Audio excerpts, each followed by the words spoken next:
What's up, you guys? Thank you for clicking on this video. So as you can tell by the title, I will be listing 10 figures. Now this is in no order from the Studio Series line that really do need reissues.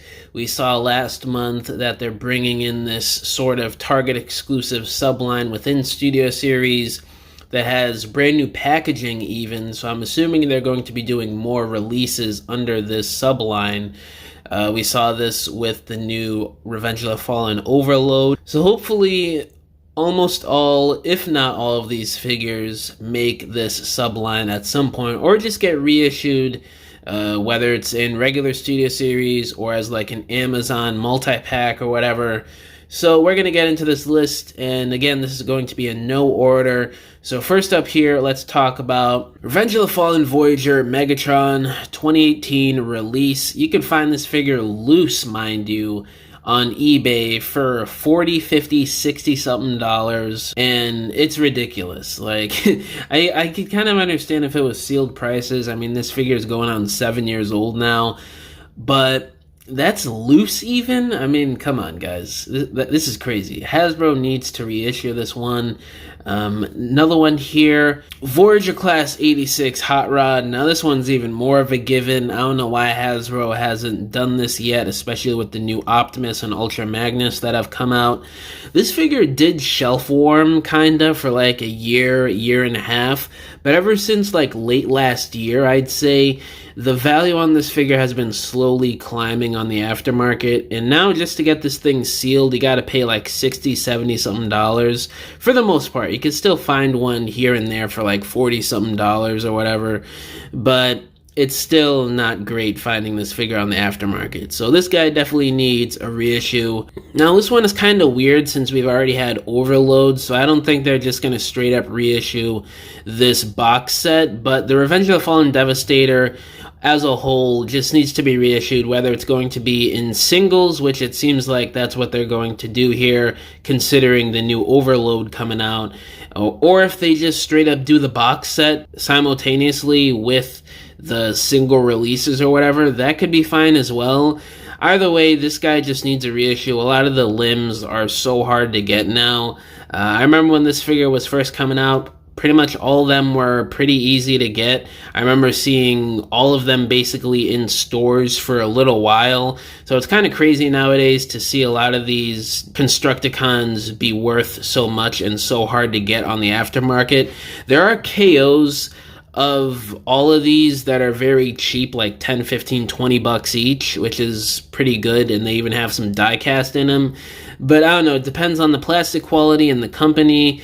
You never know with KOs, so hopefully they just reissue the official ones. Next up here, my boy Dino from Dark of the Moon. Now this guy came out just a couple years ago, but ever since like early last year, I'd say, he's just been climbing on the aftermarket month after month, and now you gotta pay like $80, $90 to get this guy sealed. Loose, he's going for like $40, $50, $60. So it's definitely time for this guy to be reissued next year, especially with the new Dark of the Moon Q figure coming out in just a few short months. Voyager Class Ironhide 2018 release, going on 7 years old now. So it just makes sense to reissue or maybe even redo this figure because it is a little bit outdated for today's generation's standards. You know, he needs ankle pivot, a little bit more of a sleeker transformation possibly. But if they do just reissue this figure, that's just fine. There are also, KOs you could get on the aftermarket that integrate the upgrade kits from, I think, like DNA Design. I got one of those. It's very nice KO, very good quality. He's got the ankle pivot, toe articulation, the upgrade kit, Dark of the Moon guns added to it. So it's really well done if you just want to stick with the KO and you don't care about waiting for the Hasbro version. But of course, if you want to get the official thing, it would be really nice because sealed, this thing, last time I checked, it's like, what, over $100 if you want one sealed, and like 70, 80, 90 if you want one loose. It's freaking crazy. Easily one of the most hardest to get and most valuable Transformers figures that have recently released in the last 10 years on the aftermarket, I'd say. Another one here, Dark of the Moon Leader Class Megatron. Now this guy isn't as hard to get as some of the previous ones I've talked about, but it still would be nice to see this guy reissued, because it's not like you could just go anywhere and find this guy for retail or close to retail.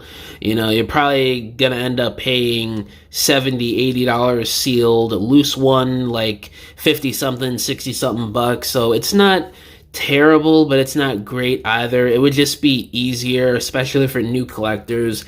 The Target exclusive deluxe Leadfoot that came out in 2020, pretty hard time to get this guy, but in my area it was kind of easy. This guy was stocked in my Target. There were like 10 of them, I remember, and he kind of shelf warmed in my area for a little while. So I was lucky enough to be able to get this guy easy peasy, but I know a lot of y'all out there were struggling to get this guy, especially with the times we were in back in 2020. It makes sense. So just to get this guy reissued, that's maybe not a Target exclusive this time, but I'm not sure how the rights work with this figure, considering it is a Target exclusive and it has the Target logo on the race car. So I don't know if this guy can be released separately outside of it being a Target exclusive, but who knows? We'll see when we get there, because I just don't see them not reissuing this. And the records, as a matter of fact, let's just group in all three records, since they're one team in this movie. All three of them need to be reissued. They're so hard to get, especially Topspin.